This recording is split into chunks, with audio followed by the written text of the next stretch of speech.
be able to finish out this section today.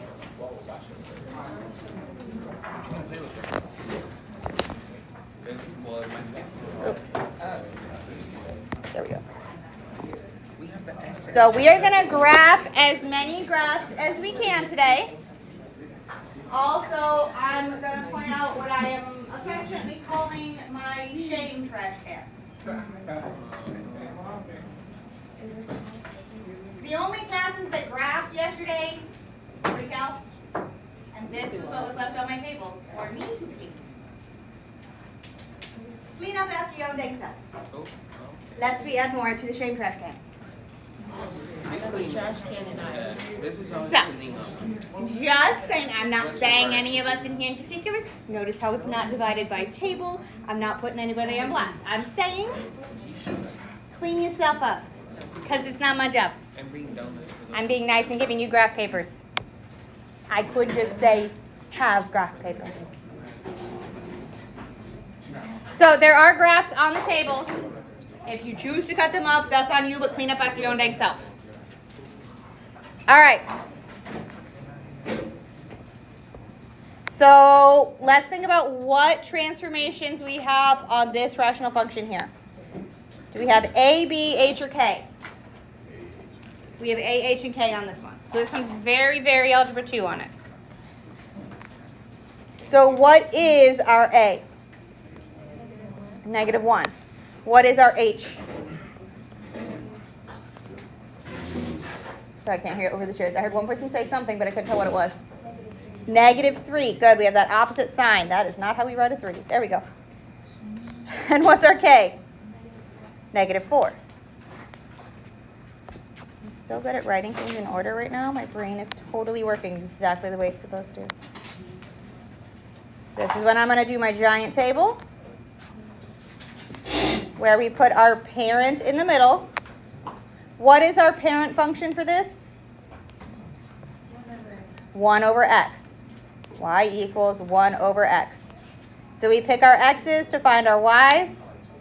We want that good view of the middle. So we're going to take our -2, -1, 0, 1, and 2. Really, the only time we're going to use anything other than those for our x's is when we have square roots. Just because it makes our life way easier if we use perfect squares for the square root function. So what are our y values for our parent function here? -1/2, -1, undefined because we cannot divide by 0. 1 and 1/2. So then we're going to do the transformations to the outside, where we're going to take our x plus h, or if you want to write it down, our x times 1 over b plus h, but we don't have a b value here, so it's really not making that much of a difference. So we're going to take our x's plus our -3, which gives us x minus 3. For our y's, that's when you do our y times a plus k. So we're taking our y values times our -1 plus our k, plus -4 or -4.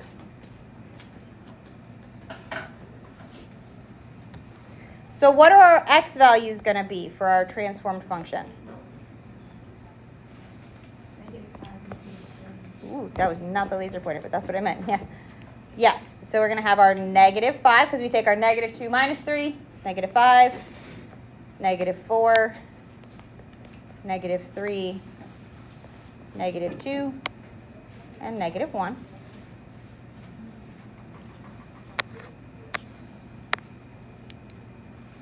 And then we're going to do the similar thing with our y's. I'm going to take my y's times my a. So I'm going to take my -1/2 times -1 minus 4. So what are we going to have as our new y values? -3.5, -3. I cannot multiply a word, so we're going to jump over the word undefined. -5, And the last one. 1/2 times -1, -1/2, minus 4. -4.5. Yeah. These fractiony ones, be super careful with. It's really easy to get those kind of sideways. So when we plot this up, this is going to be an asymptote for me. So my -3 is an asymptote, and that's undefined. That means it's going to be my vertical asymptote. So at -3, I'm going to make that chunkier so that we can actually see it. -3, whoa, a little too extreme. In the middle. There we go. We have a vertical asymptote.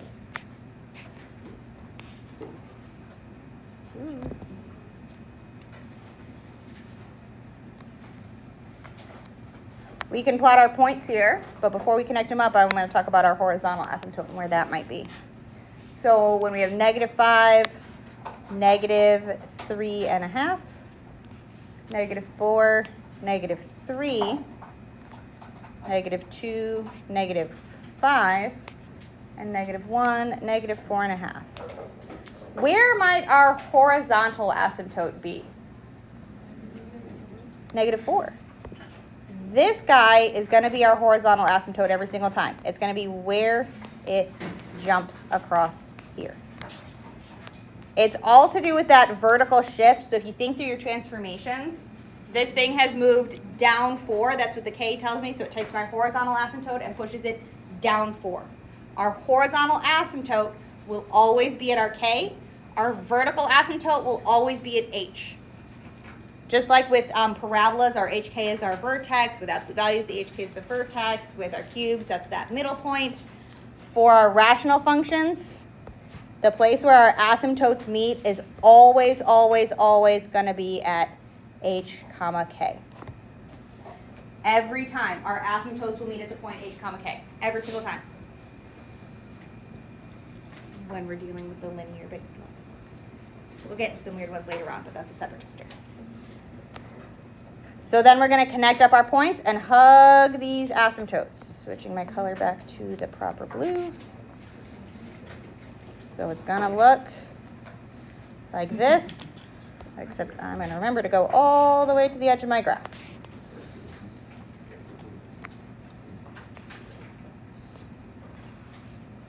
Ooh, wonky.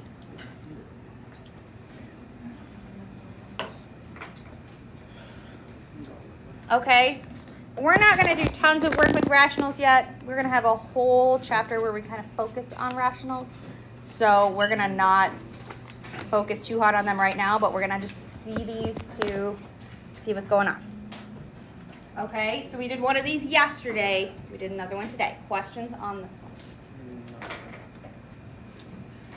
Okay, because we had one more function in our list of functions that we hadn't really seen before. It was that step function greatest integer thing. So we want to see that before we get into some weird stuff. So our symbol for that looks like this. It's a square bracket with like an absolute value inside.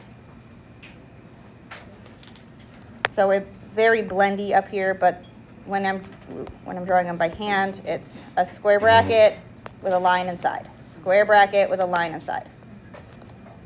So we're going to start by doing our greatest integer function for just x.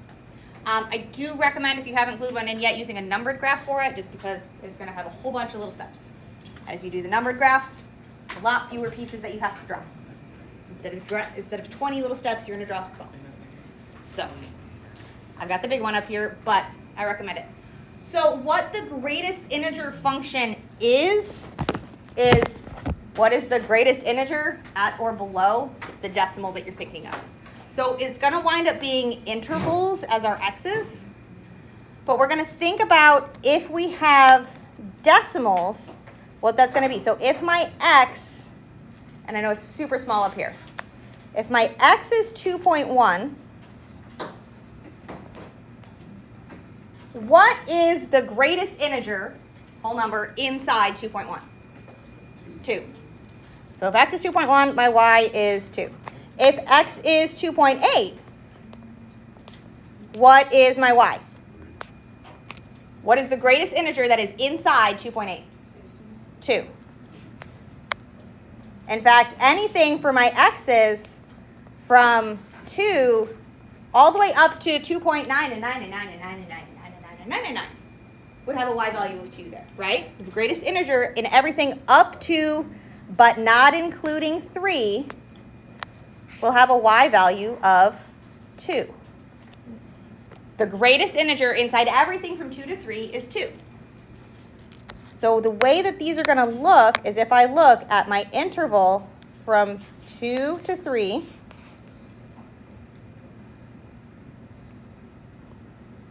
we're going to wind up with a closed circle on the left side at 2 and an open circle at 3. Yes, dear? Where did the 3 plus 1?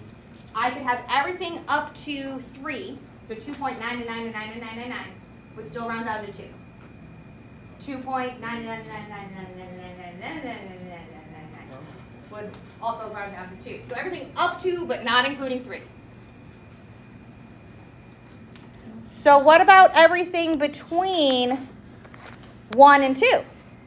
What if my x's were 1? What's the greatest integer inside 1? 1. What about 1.5? 1.9. 1.99999999.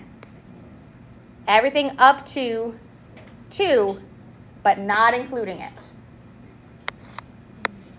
So everything from 1 to 2, but not including 2, would round down to 1.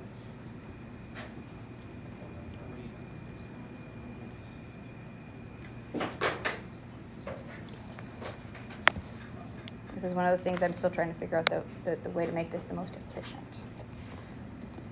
So how about if my x's are between 0 and 1? What if I had 1/2, 0.5? What is the greatest integer inside 0.5? 0. Integer, whole numbers.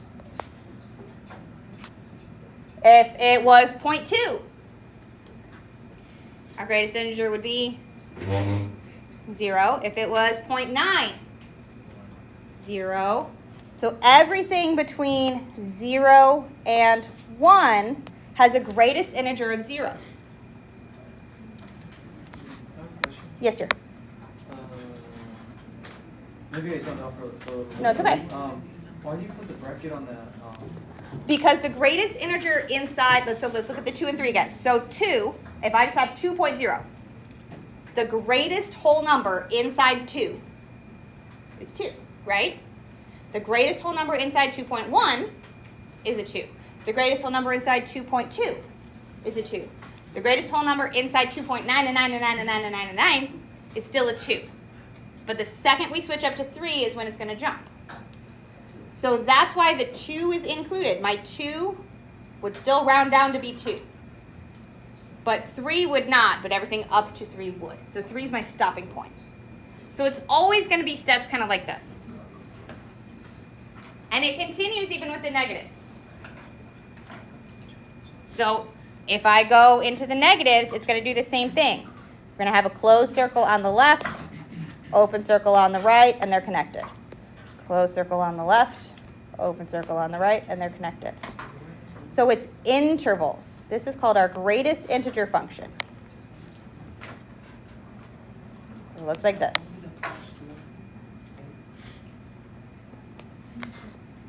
What's that?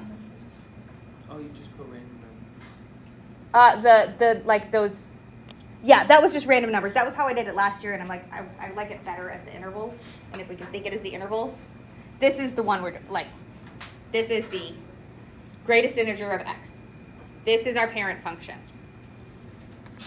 You don't got to worry about like the rest of that. Like, don't worry about that. Don't worry about that. No, this is not like the first one. It is the one. That was just walking us through what I was saying. The decimals are 2.1, are 2.8, 2.9, 3s. So it continues out like this. It's a step function. which is a kind of piecewise function. And if you did a numbered graph, you can stop right there. If you did the tens, we're going all the way to the edges. You should check why for like each one of what happened. 'Cause that was Yes, it's so even like if it's down here, this is -6. The greatest whole number inside -6 is -6. The greatest whole number inside -5.2, we're rounding down. It's very much a rounding down situation. It's always going to round down.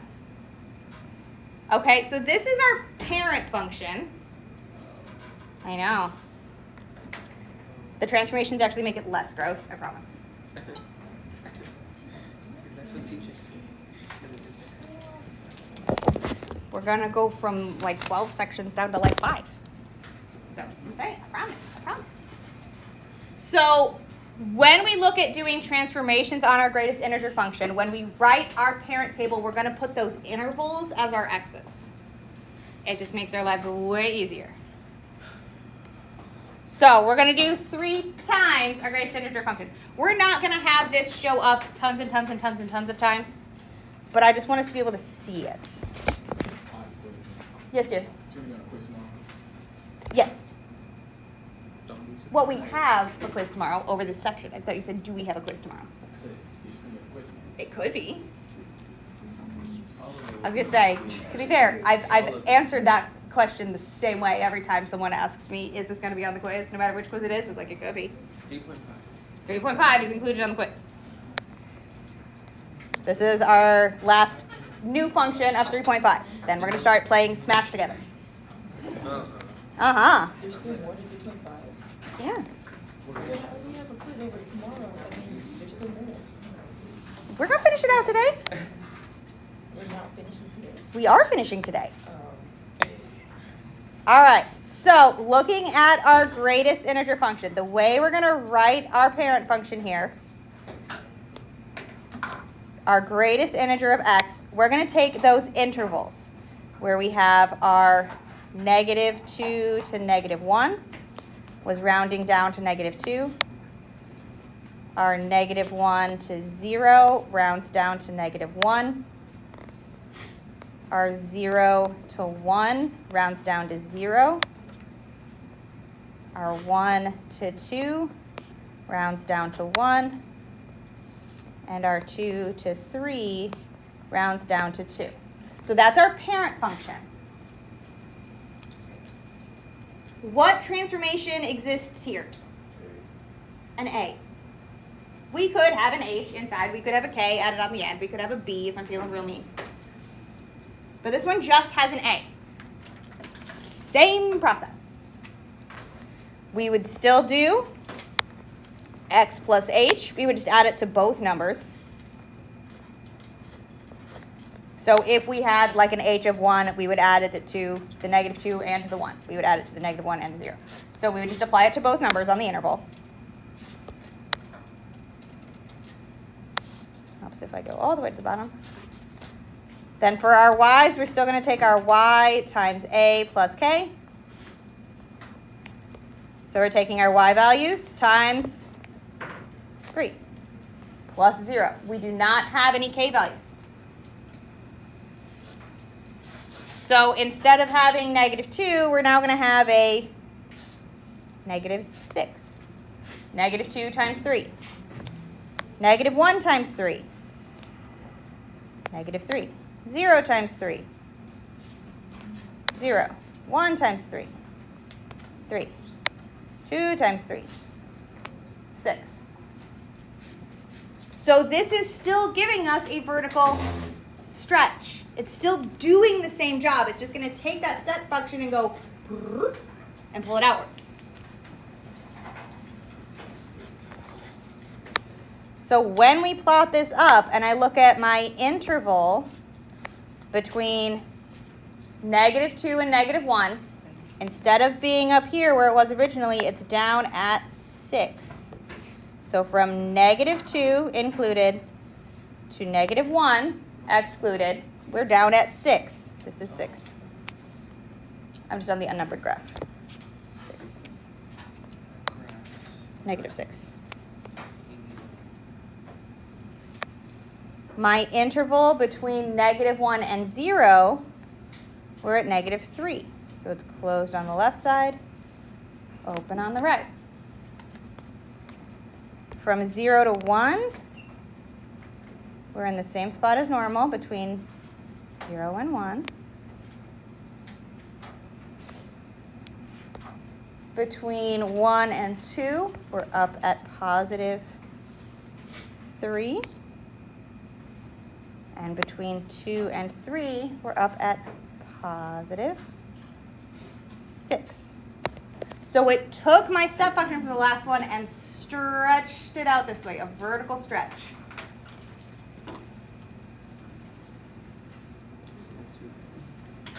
I told you, it looks scarier than it is. I promise it's okay. It's always going to be a closed circle on the left. Yes. I was like, unless we would do like that horizontal reflection where if we had a -b, then it would flip it to the other side. But we would do that with our b reflection. But I'm not usually that mean. That's really mean. I can't promise the book's not that mean, but I don't think they are. I know I'm not.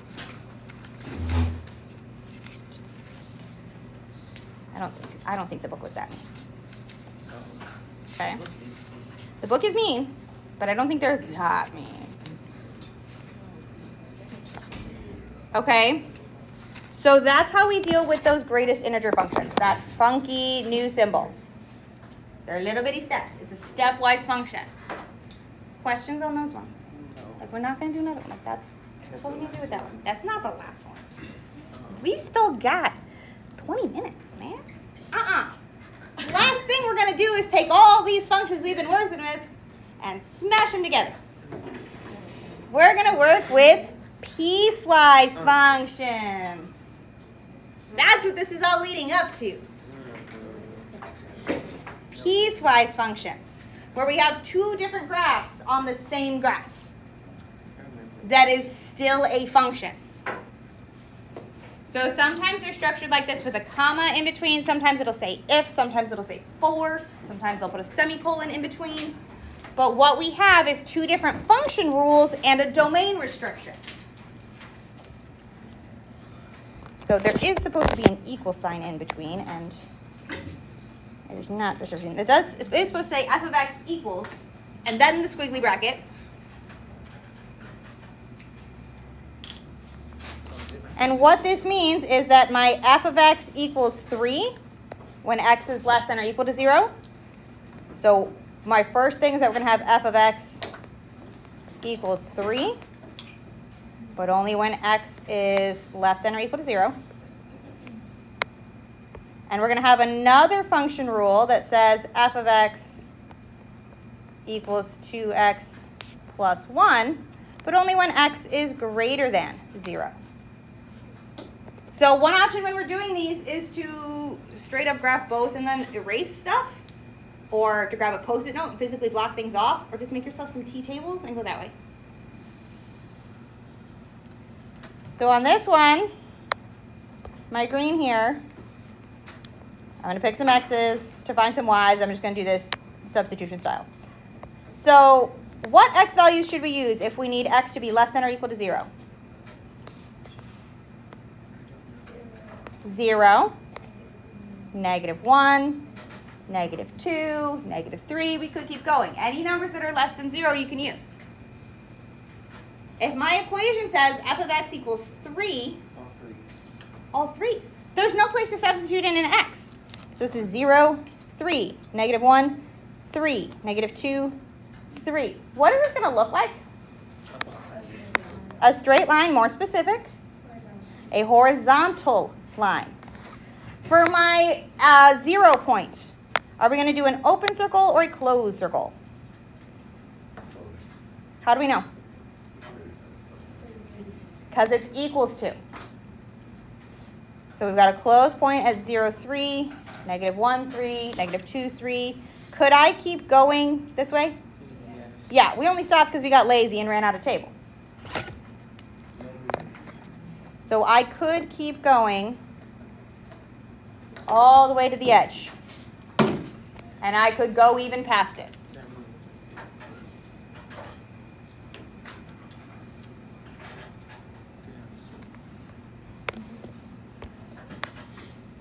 And that's the green piece. We've done half of it.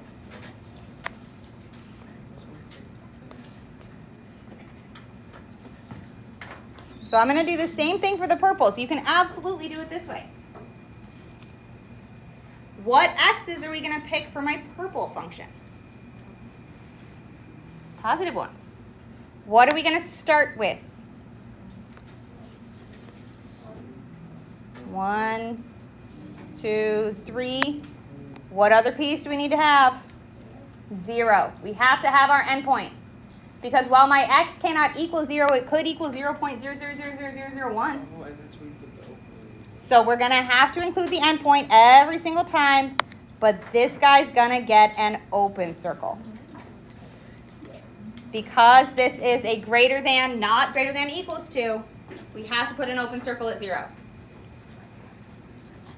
So you can either say, oh wait, I know how to graph this, and this is going to be my y-intercept anyway. Or we can do a guess and check and substitute it in situations. So what is my y going to be for this point? 1. What is my y going to be for this point? 3. 7. Definitely not 7. Oh, sorry. 5. I was going to say, careful. We made a big jump there. So we're going to plot up our points. I have an open circle at the point 0, 1. 1, 3, 2, 5. If we go up to x equals 3, then we can get that 7.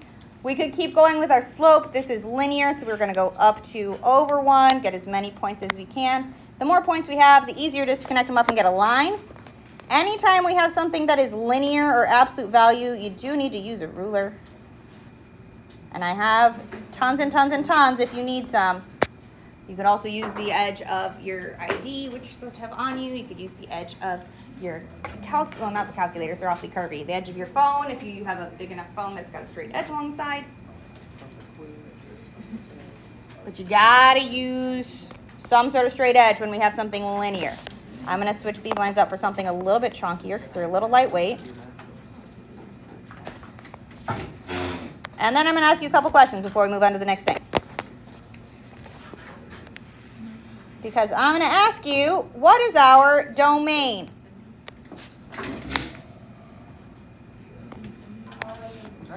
Yeah. My x's, I can use anything in the existence of the universe. My green line goes from -infinity to 0, inclusive, and my purple line goes from 0, exclusive, to infinity. So it's everything from -infinity to positive infinity, and I have a value at 0, so it doesn't skip anything. So you can put it as all real numbers, as an interval. It's our -infinity to positive infinity.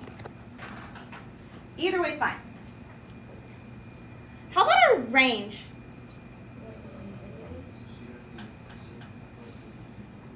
Watch out, it's our y's, it's not 0. 1 to infinity. My lowest y value is 1, my highest is infinity.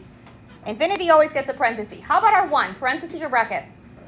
Parenthesis, because it's an open circle there. Do we have any discontinuities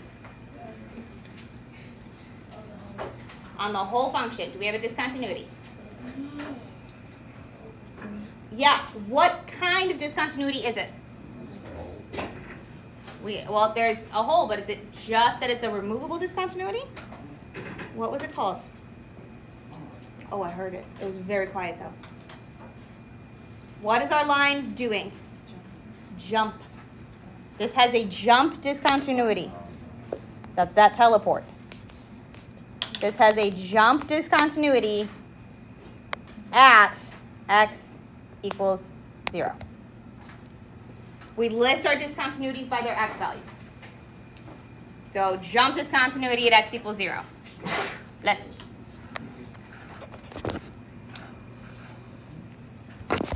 Okay. There's our first piecewise function. Questions on that one?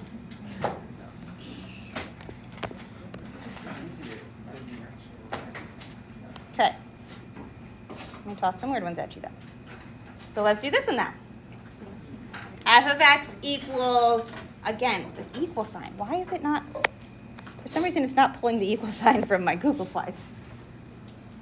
F of x equals 2x plus 1 when my x is greater than or equal to 1. And my f of x equals the absolute value of x when x is less than 1.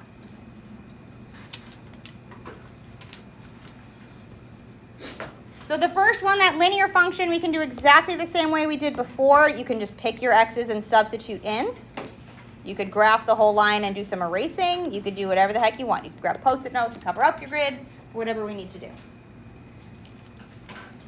So this is graphing our line.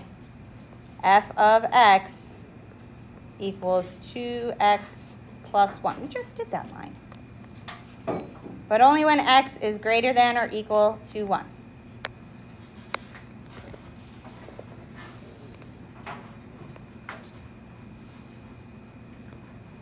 So if you want to do this t-table style, what x's should we pick? 1, 2, 3, maybe a couple more. The more points we have, the easier it is to connect them up. What y values are we going to get?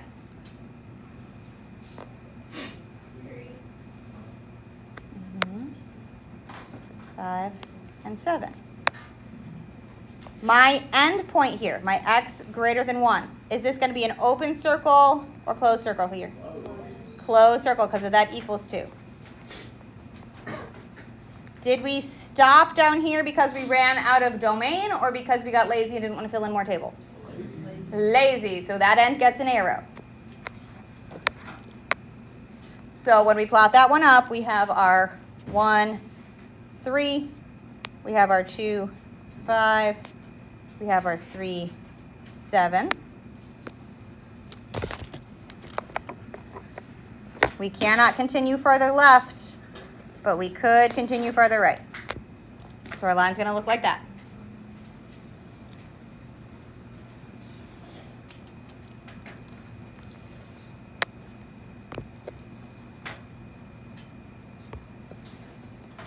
So then we're going to do our other piece here. Our f of x equals the absolute value of x, but only when x is less than 1. Again, you can do this as a t-table and just do kind of like a plug and chug situation. Or you can fill in your parent function transformation and fill in from there. So what x's are we going to pick to find our y's here? We need to have 0, 1, -1. Maybe -2. We can see what that looks like. So what is the absolute value of 1? What is the absolute value of 0? What's the absolute value of -1? What's the absolute value of -2? Plot the points. Could I keep going more this way, or did we run out of domain? We could keep going, so we're going to have an arrow on that end. On this end, are we going to have an open circle or a closed circle? Open, because it does not have an equals to. So we have 1, bless you, 1 with an open circle. I have my 0, 0, -1, +1, -2, +2. I could keep going. -3 has an absolute value of 3. -4 has an absolute value of 4. And we have here an absolute value, again, which is linear based. So we're going to use a ruler. And your paper doesn't argue quite as much as my iPad does. So we've got a little bit of an absolute value. We actually caught our bounce point there. And then it moves up and becomes that green line.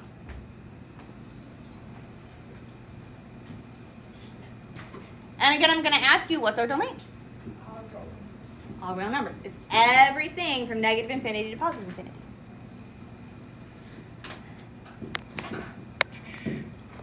I'm going to write it down. So we're going to have our -infinity to +infinity.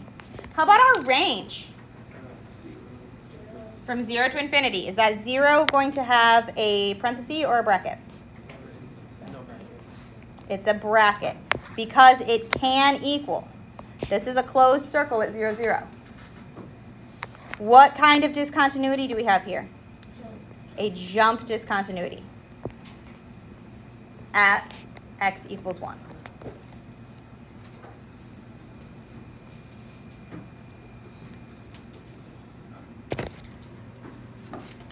Okay.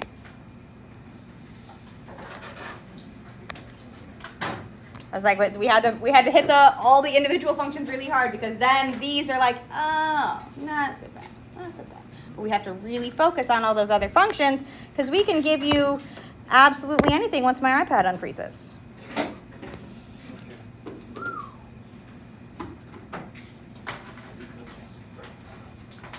Okay, we could give you any kind of thing. I could give you a parabola, I could give you absolute values, I could give you a combination thereof, I could get floated greatest integer in there, but that'd be mean. I could do a parabola and an absolute value. I could give you 3 functions. I could give you all kinds of pieces.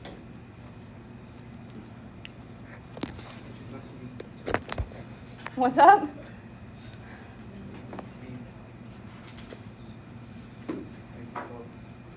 Don't give up. Take them piece by piece. They're piecewise, so we're just going to take them in pieces. Yeah, I'm so funny. So this is my f of x equals x minus 2 quantity squared, but only when my x's are less than or equal to 2. So you could set up this whole transformation table just like we did our other ones when we were graphing this. What kind of transformation is this going to have?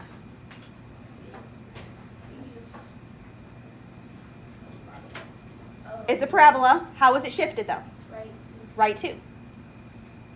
So you could set up your whole transformation table, put your parent, do our transformation to the outside, and just only look at the ones where x is less than or equal to 2. You can also do this plug and chug kind of style,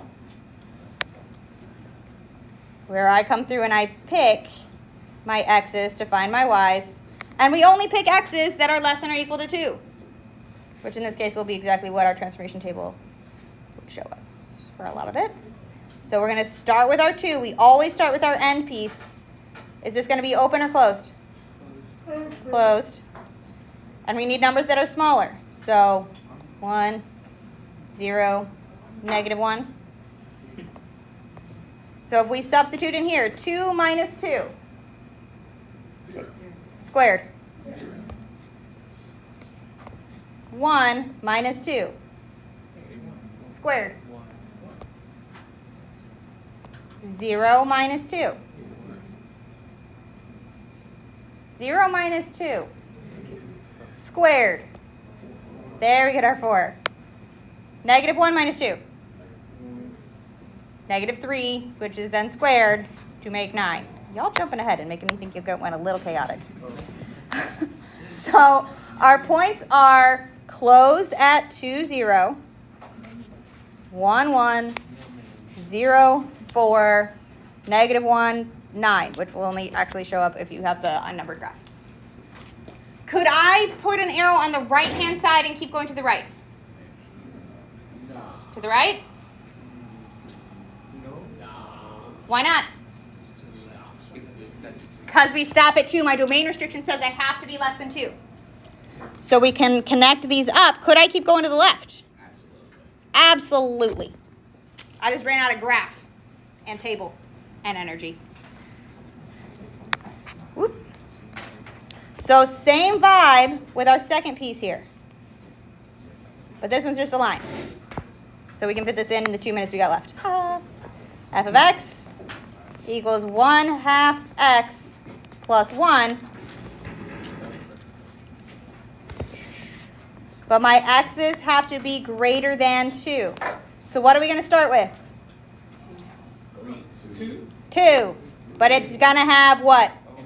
Open circle. What is my y value at 2? 2. So we have an open circle at the point 2, 2. Boop. And we have a slope. What's my slope? Up 1 over 2. 1 over 2. Up 1 over 2. So you don't have to do a full t-table. We have a point. We have a slope. Make your line. Use a ruler when your iPad doesn't argue with you. Okay? So we can take pieces of functions and make a piecewise function. Your piecewise function needs to still be a function. It should still pass your vertical line test. If you wind up with two lines that do this, something went wrong because this is not a function. Okay? That is the end of 2.5, or 3.5, excuse me. Next 3.5. So you can have them.